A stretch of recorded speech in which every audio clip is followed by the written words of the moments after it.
PhD student from Tsinghua University, China. The title of my talk is How Can I Guard My IP? Non-intrusive user identification for mobile devices using Wi-Fi signals. This is a cooperative work with my advisor, Ji Liangwang.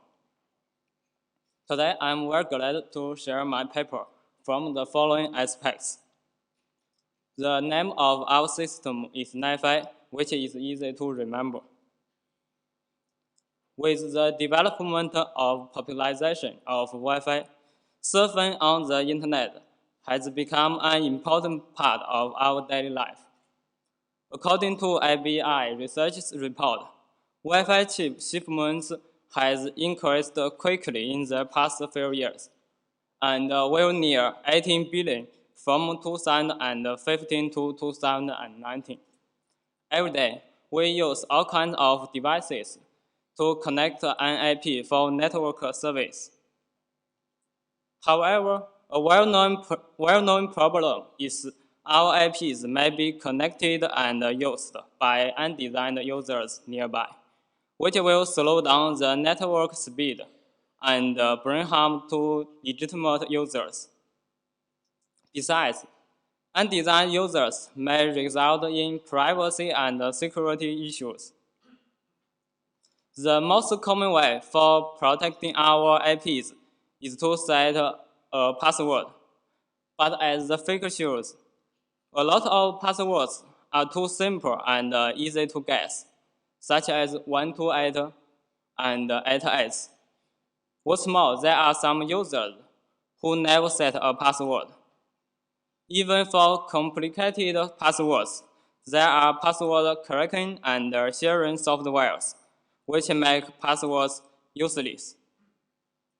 Some smart IPs claim to be able to get rid of undesigned users, but it requires users to make a black and white list according to MAC address, which is difficult for common users.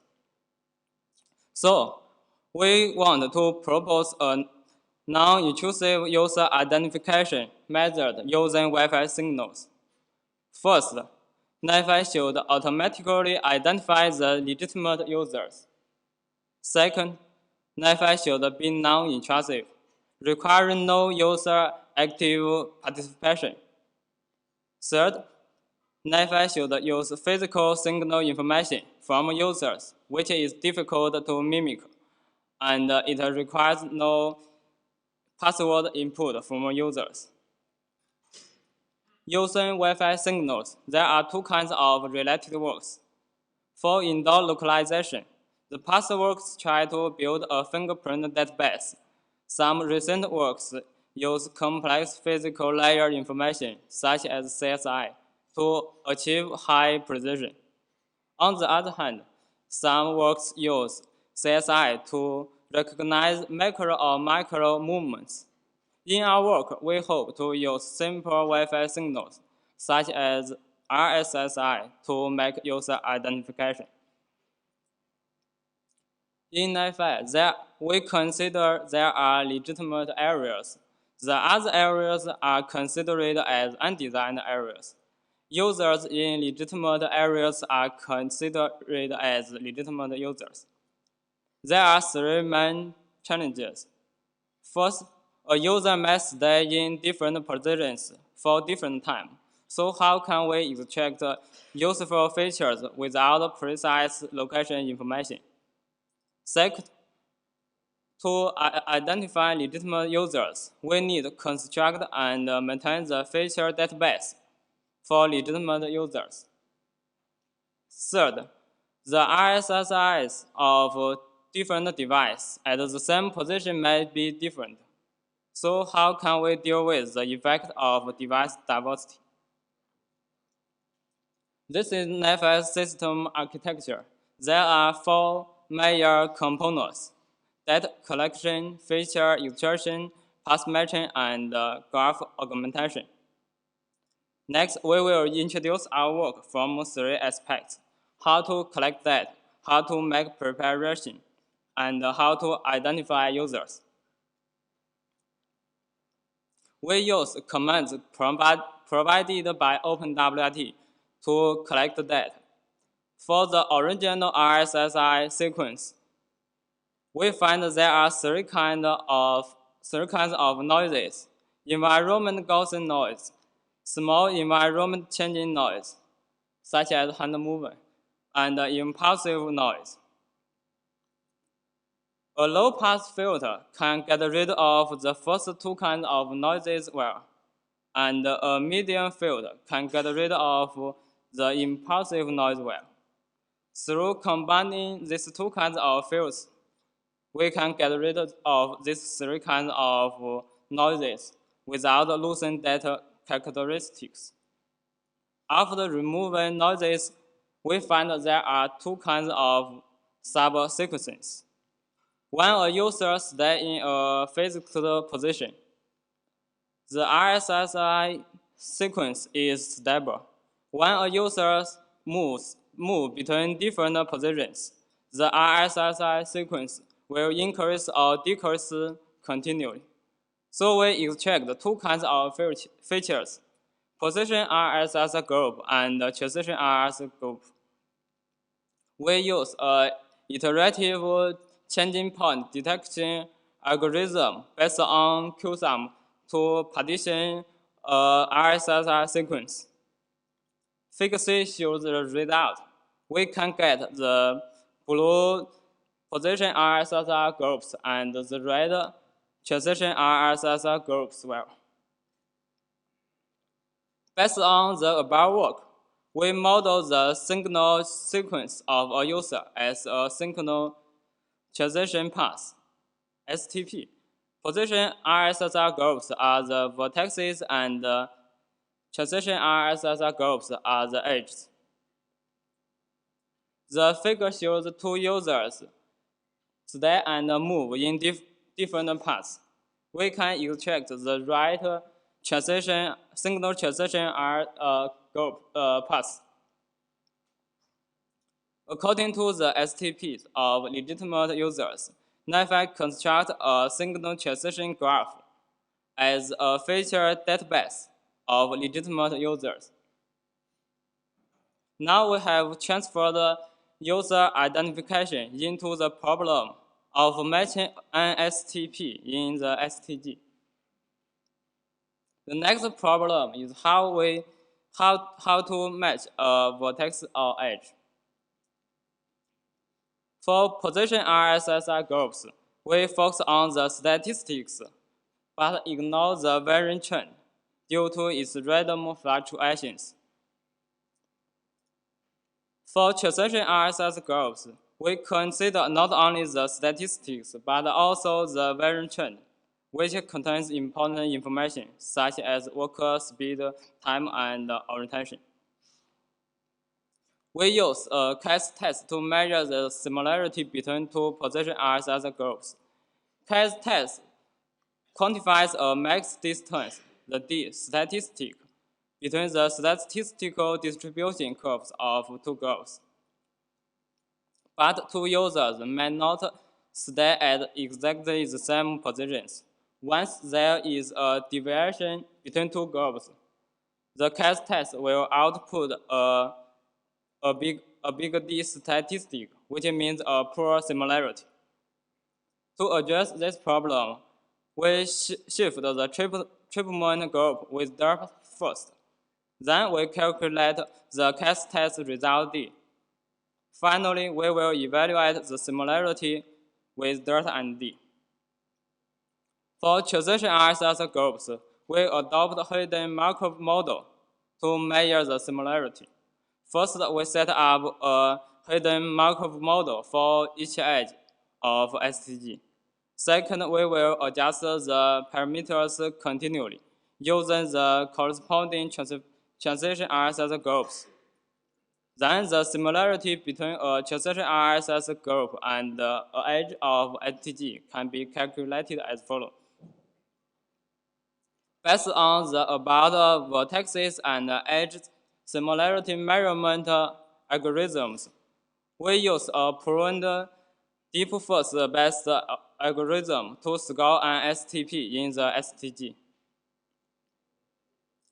This figure shows a simple example of how matching an STP with an actual path from position 2 to position 3 to position 1 and back to position 2. First, we will match the first vertex of STP, and the result is vertex 2. Second, we will match the second vertex of STP. Third, we will compare the edge between these two vertices. Next, we will repeat these 3 steps until matching the last vertex and edge of STP. The final goal is to find a path with the highest score. If the score is higher than a threshold, we think the user is a legitimate user. In our experiment, we use a wireless router board with OpenWRT, 3 smartphones, iPhone 6, Xiaomi Mi 3, and Huawei Honor 6, and a tablet, Galaxy Note 8, to test NiFi in 3 environments: an office, a lab, and a dormitory. This is the plan of our lab experiment environment. The blue areas are legitimate areas, and the other areas are the undesigned areas. IP symbol shows the IP's location, and the picture shows parts of locations where we test NiFi. We test 6 kinds of user activities for 4 kinds of devices in 3 environments. There are 3 kinds of user activities: L1, L2, and L3, generated by legitimate users. Accordingly, there are 3 kinds of activities: I1, I2, and I3, generated by undesigned users. As the figure shows, each score is divided into 2 parts. Most blocks in the left 3 columns have a higher score than those in the right 3 columns, which proves NiFi can correctly identify legitimate users from undesigned users. The scores of legitimate users and undesigned users in the lab environment are close. It is because the lab is a big single room in which our STG contains little signal information of legitimate users for identification.